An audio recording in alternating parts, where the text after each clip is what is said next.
Eric Mangini. Just to let you know, everyone was sent the press release today via email, so please check your emails. And after the call later this afternoon, we will email you a transcript from the call. So at this time, what I'd like to do is turn it over to our head coach, Eric Mangini. How's everybody doing? How you doing, Eric? Good. Eric. Good. Am I? Hey, I want to thank everybody for their patience. I know this was a long process, but there were a lot of good guys that I wanted to interview, and I think we put together a good staff. Thorough process. Took a little bit longer, and I just want to thank you guys again for your patience. Any questions that you guys have, be open to now. Eric, a tight end coach. What's that? Is there a tight end coach? What we're going to do with the tight ends is that's going to be coached by a combination of Mike Devlin and Richie Anderson. Mike will handle the running game part of the tight end position, and Richie will handle the passing game part. Hey, Eric, this is Mark Cannizzaro from the New York Post. Can you just talk a little bit about your thought process on Brian and what you're, in terms of the offensive coordinator, Brian, I should say Schottenheimer, and what your dealings with him have been in the past, if any, and, what he brings to the table? Sure. Brian's a guy that I didn't know a lot about going into this process. When I was looking for an offensive coordinator, he kept coming up, really highly regarded around the league. When I sat down with Brian, I was impressed by his intelligence. I think he's innovative. I like the system that he's come from. Done with the quarterbacks in San Diego, problems that they present defensively. Early stages, transferred to Florida so he could learn more about Spurrier's system. The guy he is, he's always sought out more and more knowledge, comes from a great football background. Really impressed after meeting Brian and spending a lot of time with him, and I know he'll do a great job. I'm having a little trouble hearing. You're fading in and out. Anybody else having that problem? Yes. Yeah, we are. Yes. Okay. Want me to revisit that, or? If you could just expand on you mentioned that he's well-schooled in Spurrier's system. Is that the type of offense you anticipate he will put in here, or how would you characterize the offensive system that you guys will play under him? Well, what I was talking about with Spurrier's system, it's just kind of the type of guy that Brian is. Brian was a guy who wanted to learn that system as a young guy. He, his system will be more in line with done in the past at the places that he's been. We're going to follow the same philosophy of just trying to do the best thing to give us a chance to win every Sunday. Eric, I guess we're asking, is he going to be a guy who likes to stretch the field, or are you going to look more towards a controlled passing game, more of a running team? Could you give us an idea of what you have in mind? Like I said before, there's really not going to be one defining element of this offense or this defense. We're going to try to do whatever we can do to beat the opponent on that Sunday. So I think it's something that'll change our opponent is and what the best approach is to beat them. Coach, this is Andrew Rosario from Sportsnet New York. Okay. Can you just shed a little light on Curtis Martin and how you see him and his role next year, especially coming off the kind of injury he had past season? Curtis is a great player, a great competitor, and Curtis is going to be in the competition for the running back spot. Coach, this is Dave Picker at the New York Times. This seems to be a very young coaching staff that you've put together, and I'm just wondering what's your reaction to that perception, especially given the fact that you're a first-year coach in the league and it's a general manager that's very young as well. When I was putting together the coaching staff, what I was looking at is trying to get smart, hard-working guys. I can't hear anything you're saying. I can't hear. I'm sorry. When I was putting together the coaching staff, what I was looking to do is try to get a lot of smart, hard-working, innovative guys that complement each other, guys that would work well in the room, put together the best plan. So for me, it wasn't about evaluating age. It was about evaluating the coaches on their merit I think we've got a great group of coaches that are going to do a good job. But what about the value in just years of experience? Is that something that you put a lot of stock in, or I guess not really? I tried to hire the best available coaches and the best coaches, and I think that's what I did. I think I've got a great staff, a good mixture of older guys, younger guys, and they'll complement each other well. Eric, defensively, granted, you just said that you want to, do a lot of different things each week. Are you looking at running a base 3-4?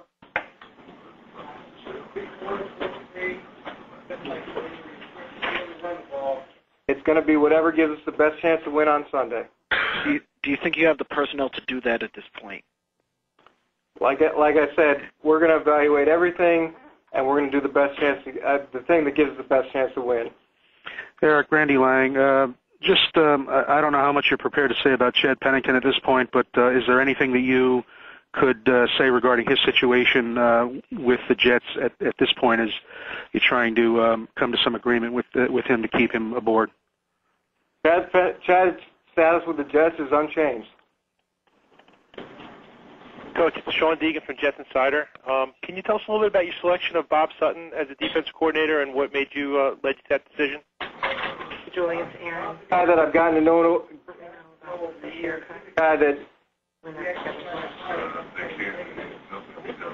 excellent football coach. I really like Bob as a teacher. He's got a tremendous amount of experience, football or college football. At one point, he put together the longest winning streak in Army history for the last 50 years. And this guy's been a good football coach for a long time. And person. And enough about Bob. Eric, getting back to Chad for a second, have you had a chance to talk to him, and what's his response to the organization wanting to rework his contract? I haven't had a chance to sit down with Chad. We've had some great discussions, and Chad's, like I said, Chad's status is unchanged. He's a great competitor, a great person, and we are. When you say his status is unchanged, could you elaborate, please?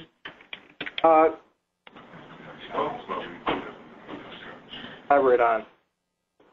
Eric, if you could, when we spoke to you the day that you were introduced as the coach, you very understandably were not able to say much about Chad and other current personnel on the team because you hadn't had a chance to evaluate him and his medical condition. I assume in the last month you've had the opportunity to get as full a report on his medical status as you can, and you've been able to kind of evaluate how you feel he may fit into this team for this year. Can you discuss your impressions based on those evaluations of him as your quarterback? Well, what we've done since we've had the coaching staff in place, we've had some really good staff meetings.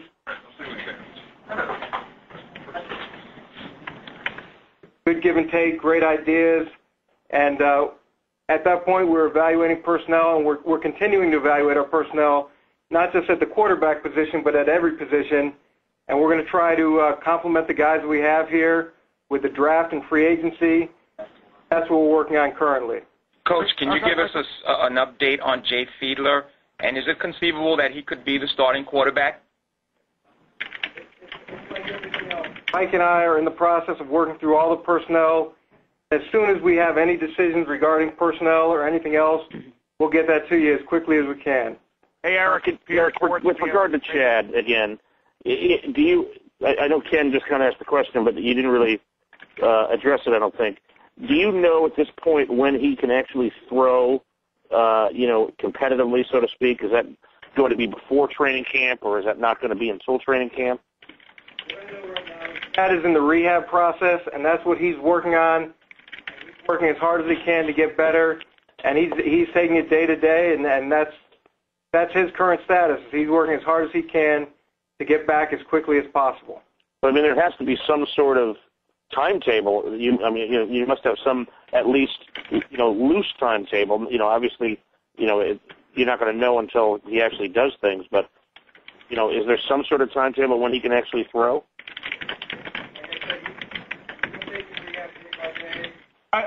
Could you please stop typing? I can't hear a thing.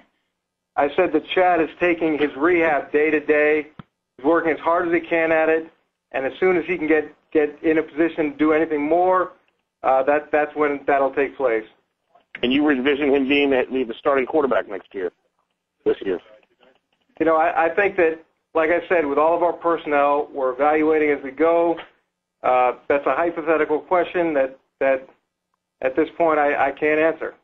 But Eric, what has Mike told you about the negotiations between he and Tom? There's been some reports that, you know, perhaps those negotiations aren't going well in terms of him reworking his contract. As I've said before, contracts are something that we don't discuss publicly. What is the role for Terry Bradway, Eric? What do you see Terry Bradway's role being with the organization now? Terry Bradway, I can't say enough about Terry. I can't thank him enough for bringing me here.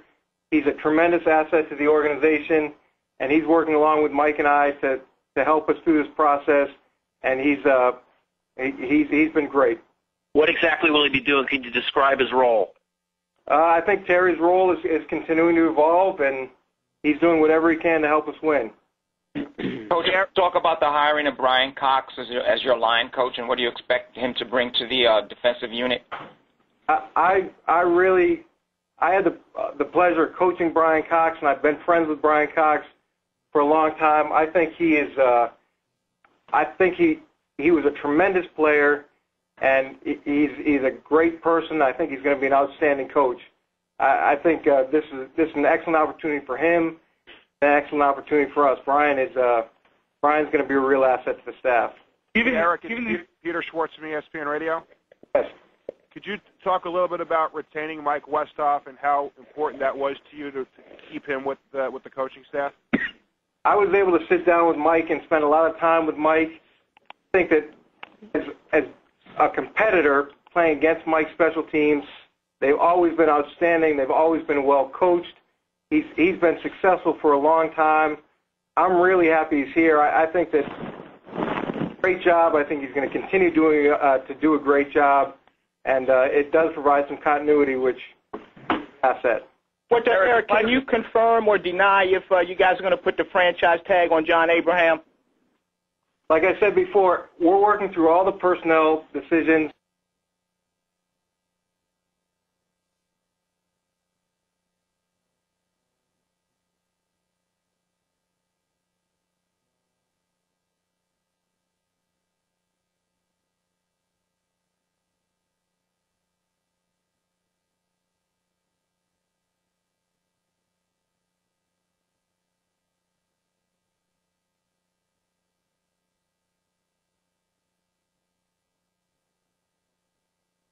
Today, tomorrow. It's an ongoing process, and as soon as I have anything for you, I will get it to you as quickly as possible. Eric, do you suspect that you would wait until Thursday to announce that, or might you have come to some agreement on what you want to do with John before then? Oh, whoa. This is ridiculous. This conference call is going well. This conference call is an embarrassment. What's going on here? It's ridiculous. Honestly. I've got music. I can't hear anything. This is what are we? This is ridiculous. Are we there, guys? Hello. Hello. Hello. Yeah. Hello. All right, I'm here. I had the music too. That's my favorite station. Eric, I think the question was if you could still hear us, would you announce your decision on whether to franchise John Abraham on Thursday, which is the deadline, or might you have something to announce prior to that? I think that over the next couple of days, as soon as we come to decisions, we're going to get them out to you right away. Eric, last year the strength program was in shambles. What are you going to do to turn that around? You know, I have a ton of respect for Marcus Paul. I've worked with Marcus Paul. I know that this system works. The system has 6 Super Bowl rings behind it. It's a proven system, and I believe in it 100%, and I believe in Marcus Paul 100%. So I have nothing but absolute faith that's going to continue to prove the results that it's had historically.